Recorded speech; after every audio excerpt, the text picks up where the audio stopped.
Yeah, I mean, and just some of the orc, a lot, like every time I've faced an orc player, they always get Ludas, and this guy didn't. Yeah, he didn't bother with getting Luda squads at all. He just pumped everything into his Slugga squad, his Warboss. As you can see, his Warboss is fully decked out. So I think he was using his Warboss to be a substitute for a second Slugga squad, which, although that can work, obviously it didn't help him that much in this case, because the Warboss, for being the big beastly tank that he is just one guy. That's one guy does not make up for, you know, the 7 guys in a Slugga Boy squad. Even though Slugga Boys, well, it's, you know, 7 with a knob, but you know, I know 6 is at most. But still, the Warboss was not backed up as much in melee as he could have been. And from what I've heard in orc circles, a best bet probably would have been the trophy rack, because that reduces all incoming damage from enemies by 50% that he's attacking. That would have helped his Sluggas out immensely, but he never used it. I think it's more sort of Angry Bits, to be honest, because Angry Bits just helps him up for himself, and it also needs to be charged with damage, which obviously the Warboss is going to take a lot of damage, but yeah, with all the firepower I was bringing to bear on his squads, I think just because he needed more abilities that helped his army, not so much helped himself, is what I'm trying to say.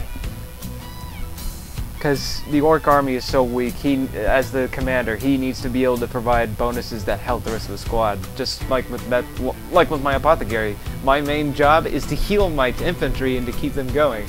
I have some fighting capability, but that's not what I'm about. Anyway, I've been ranting on for a while now, so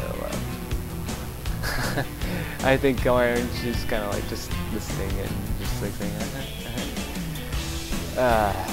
but anyway. I'm thinking up ways to win, from what I've seen.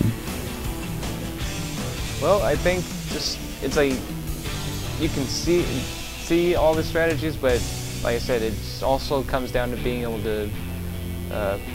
to execute them and being able to flex on the fly. That's the other part of the equation too.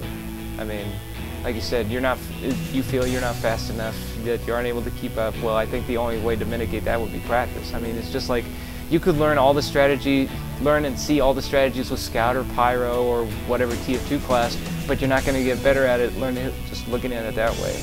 You have to be able to get out there and actually do it. You're right. I mean, in that game, I was like one of the worst soldiers ever, but you know, I just kind of decided one day I'm gonna practice that class until my hand hurts, and lo and behold, after a little bit, I became, you know, one badass soldier in that game, and you know, yeah, it worked. Yeah, it worked out for me.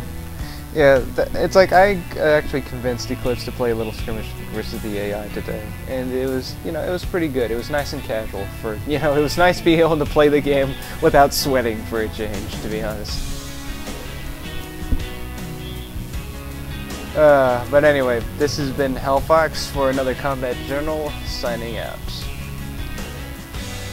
Goodbye.